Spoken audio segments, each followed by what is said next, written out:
medyo sad siya guys kasi hindi na natin siya ihahatid at susunduin, diba? Back to bus transpo na siya. So medyo malungkot ang ating baby boy. But you understand, right? I love you. Still have more time to sleep, wake up a little late, right? Mom and dad also can rest. See, dad is still sleeping until now because he have work also. Okay? I love you. Love you so much. Love you so much too. Let's go. Try to finish your water, okay? You always refill it, right? Because you're still having little flu, so you need to drink more water. Okay? Wala pa yung bus niya yan. Bye. See you later, okay? Bye.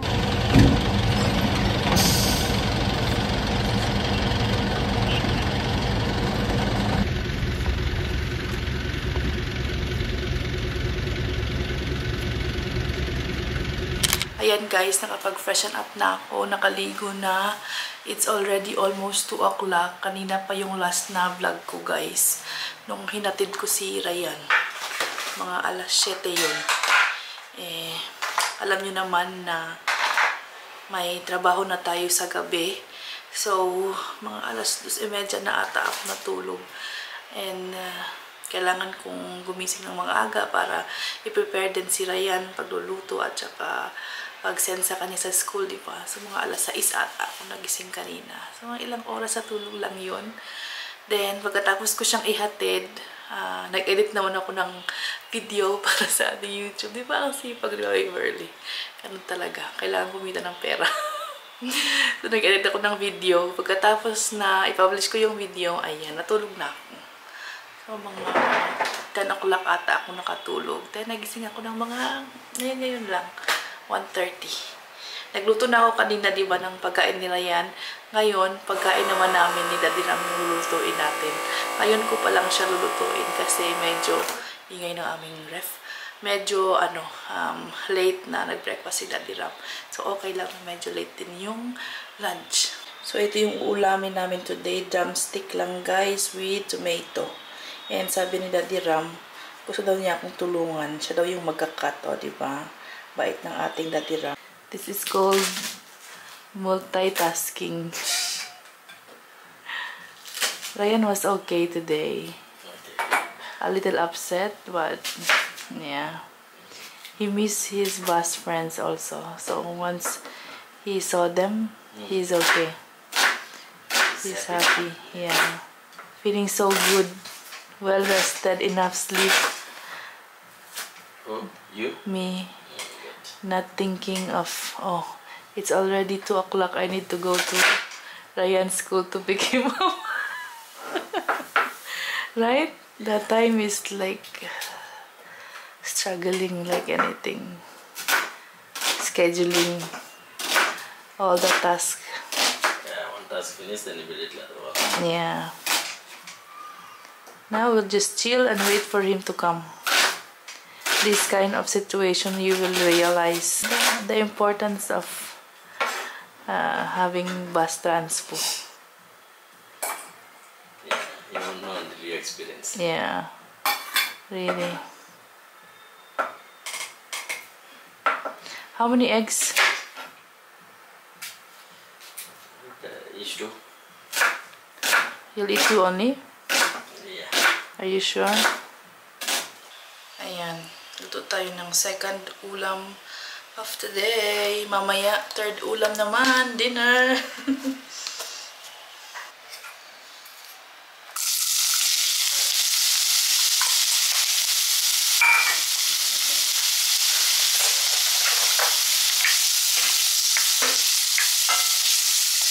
Yan, lagyan natin ng chili powder at saka turmeric powder.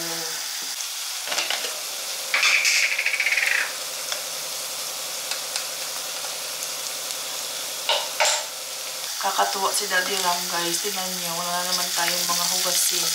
Pagtulog ko, maraming hugasin dyan. Kanina. Then, naglinis na rin siya ng bahay. Diba?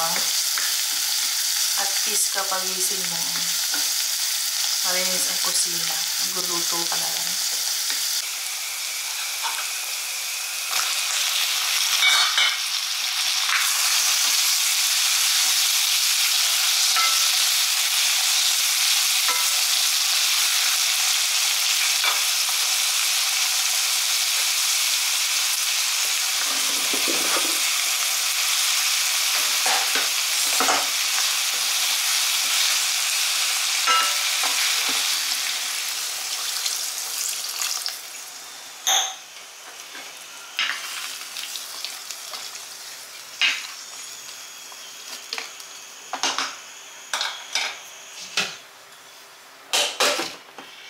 Gumagawa na naman ako ng ice, guys. Kasi may event kami ng Sabado. So, dapat marami tayong stock ng ice. Habang naghihintay tayong maluto ang ating curry, guys, naghahanap ako ng malilipatang bahay. As usual, di pa rin tayo tapos. And may mga nagsabi, bakit hindi na lang kayo mag-rent dito sa same community? Walang available, guys, na 2 BHK. Gusto kasi namin 2 BHK lang kasi sobrang laki ng bahay na ito para sa amin. Tapos, hindi naman namin nagagamit lahat ng kwarto. For practical reason, gusto namin 2 BHK lang. Then, ang problema din, sobrang mahal. Kung ngayon, ang binabayaran namin is 50, kung same community, ang babayaran namin is nasa 65 to 80,000. Can you imagine? So, may marami namang iba pang community na hindi ganun kamahal as compared dito. Swerte talaga kami sa may-ari ng aming apartment. Binigay nga sa amin ng apartment na ito, medyo mas mura nga talaga sa ibang nagpaparenta. So, very thankful talaga kami sa kanya. Kasi kilala din yun ang pinsan ni Ram Kaya nakuha din namin ng mas mura. So usually guys, ito yung ginagamit ko na app para maghanap ng bahay. 99 acres. Kasi wala siyang bayad para makuha yung mga details ng owner or dealers. Kasi yung iba may bayad. Lalagyan mo lang dito sa taas, rent, and then location. Pwede nyo din lagyan ng specific location. Then,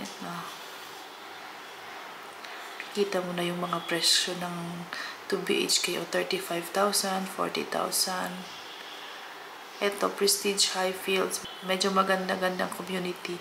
2 BHK, 50,000 naman. May mga normal houses din na nagpaparenta. Mga stand-alone apartment. Pero natatawa talaga ako sa iba, guys, kasi kahit hindi masyadong kaaya-aya ang bahay nila, pinopost pa rin nila dito sa 99 acres. Ibig kong sabihin, may mga sabit-sabit pa na mga damit-damit kung saan. At least man lang tanggalin yun bago picturean, diba? Para naman yung mga makakakita, magkaka-interest sa bahay nyo. Nakakatawa. Lagyan na natin ang itlog, guys. Kumain na ako ng isa actually kasi gugutom na talaga ako. Malapit na itong maluto. Konti kami naman. Konting kemlok.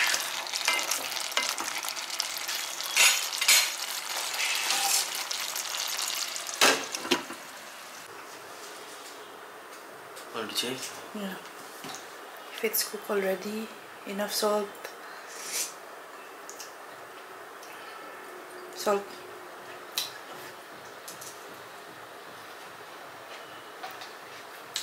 Okay, it's done.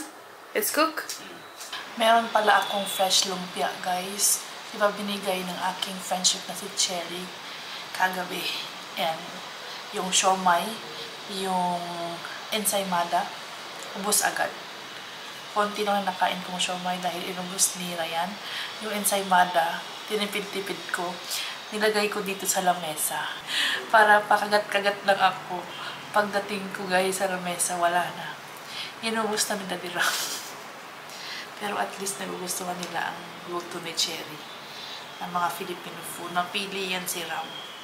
Nagulat nga ako at tawag nito, kumain ng ensaymada. Hindi nga yun kumakain ng siopaw, di ba?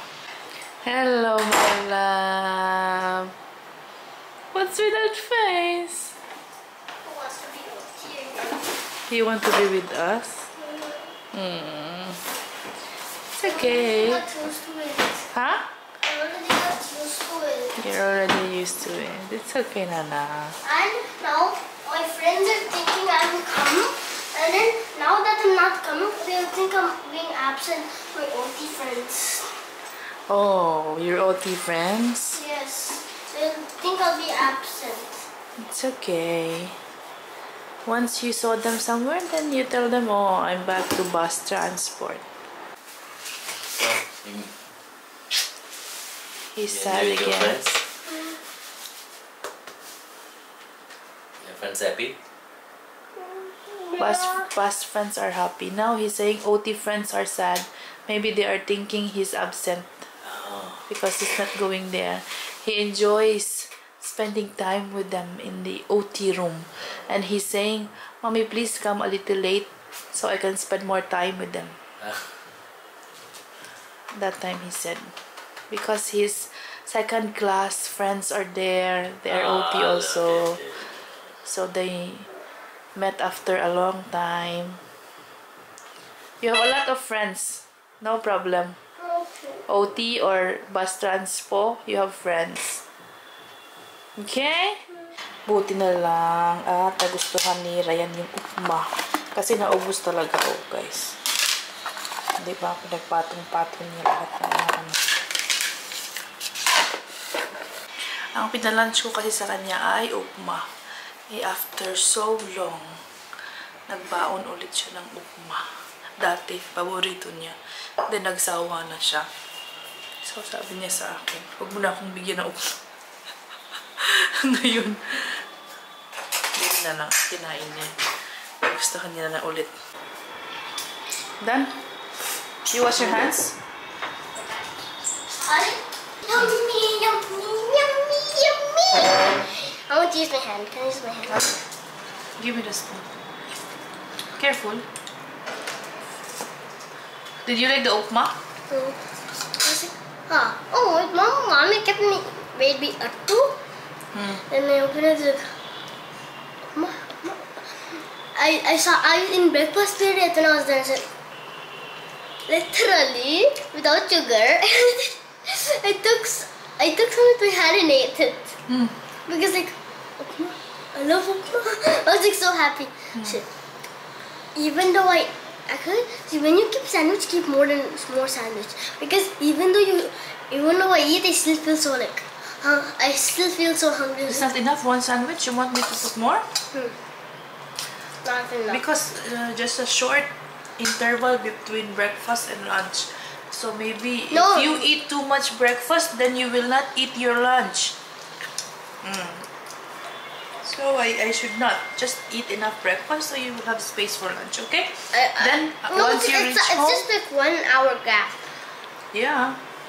Then you can eat some snack in the bus. Then here at home also you can eat again, right?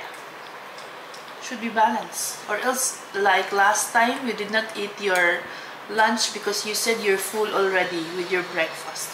But that time you did not keep the sandwich. Different one? Slowly. Eat slowly. I just love it so much. Kakagising ko lang, guys. It's already 7:30 and pinilit ko talagang matulog from 5 to 7 kasi nga mamaya, diba, may trabaho pa tayo. At least may energy tayo hanggang mga alas 2, alas 3 na madaling araw. And si Talirang ay umalis. Nag-gym siya kanina, bumalik. And then, umalis na naman. Si Ryan nandyan lang at naglalaro. Galing sa kanyang tuition class. Ang aking lulutuin for dinner is tilapia. Meron pa kaming ulam, yung lunch na ulam, pero nag-crave ako ng tilapia. Ito oh, marami pa. Para kahit diram yan. Ito yung tilapia na binili natin kahapon sa Lulu Mall. Kumakain naman si Daddy Ram ng tilapia at saka si Ryan. Pero yung luto niya dapat prito lang. Yung ibang luto ng tilapia ayaw nila.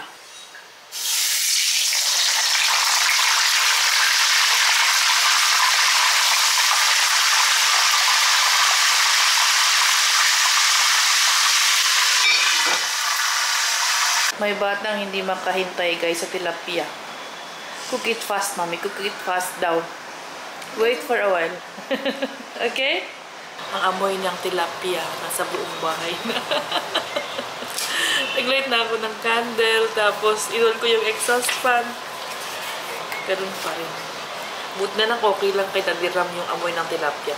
Yung ibang isda, ang tawag, nakalimutan ko na talaga. Last time pinrito ko, ayaw na ayaw niya. Mabaho daw. Pero ito tilapia, okay lang. Kasi gusto naman niya. I-prepare lang ako. Kasi, ano oras na ba? Mag-8 o'clock na. Mag-start na tayong magtrabaho. Sa ating pangalawang trabaho. Diba? Habang tayo ay nagluluto. Gusto daw niya ng boy bawang, guys. This is your favorite? What's your favorite Filipino snack? Pretzels, I think you still have, but not today, okay? Eat the boy bawang first. Slowly. No, don't lay down. Sit and eat. I want to eat it so badly because I'm so hungry. You just few hours ago. It's like rice also. So 3 times rice already, and then again rice later with tilapia. That's very good. 4 times a day rice you are. Enjoy. Almost done the tilapia, okay? Para sa sakit ng ulo, gamit kayo ng Vaporin Aroma Relaxing Oil. O, diba? Nag-promote pa. Oh, Mark, pinromote ko na yung inyong product na Vaporin, ha? Yung friend ko kasi na si Mark, nagtatrabaho siya sa IPI. So, ito yung isa sa kanilang mga product. And gustong-gusto ko talaga siya. Nakaka-relieve talaga ng sakit sa ulo. Dahil ako ay hindi ko alam kung nagtatrabaho or nag-aaral ulit. Trabaho reveal tayo, guys. Yung company na pinagtatrabahuan ko ay IT company siya. So, alam niyo na nursing si Mami Verly. Kaya kailangan kong aralin lahat ng mga terminology nila para magkaintindihan kami. And kasi, ang ginagawa ko ngayon, mga admin work or HR, ganun. Nasa training stage pa rin, guys. Kasi nga bago ako, diba? And nangangapa pa. So, minsan din, ang pinapafocus nila sa akin is digital marketing. Since nasa social media ako, magawa ako ng mga thumbnail, mga cover photos, ganun, diba? So, familiar na ako sa mga editing. I love editing videos, pictures. Yun talaga yung passion ko, guys. So, nung sinabi nila sa akin na sisimulan kong gawin ito, sabi ko, oh my God. Alam ko, very siya at first, challenging, pero willing talaga ako na matuto. Kasi ito yung gusto ko talagang gawin, yung digital marketing and all. But, wala nga akong background sa IT.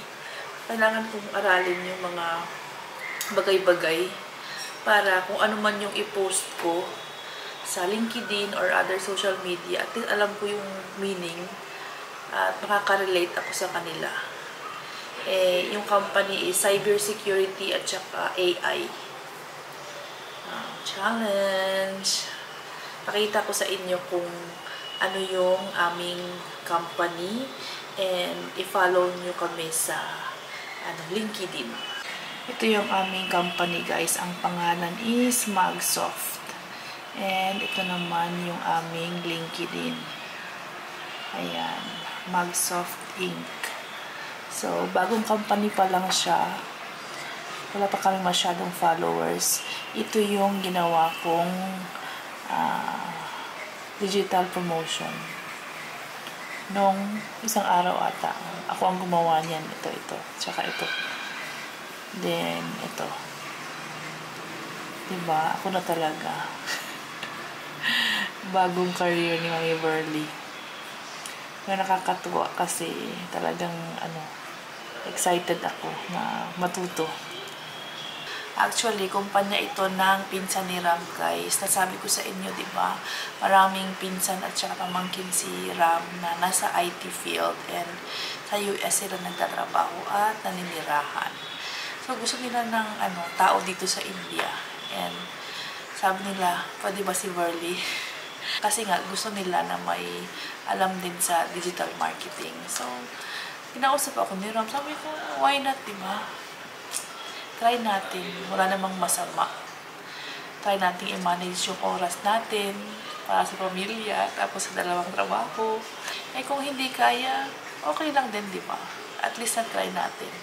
And talagang, excited ako na matuto. Sana magtuloy-tuloy kasi something different, something new. Soy sauce. You don't want the soy sauce. No, I won't give you. It's for me.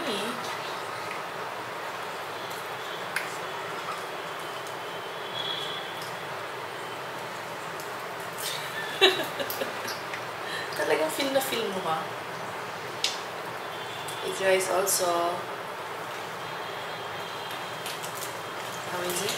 Yes. Where are we going? Jump. Huh? Ketchup? Check if it's there.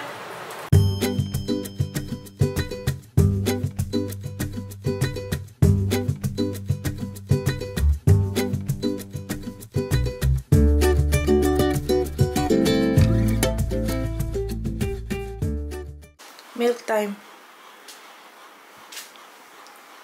It's not hot.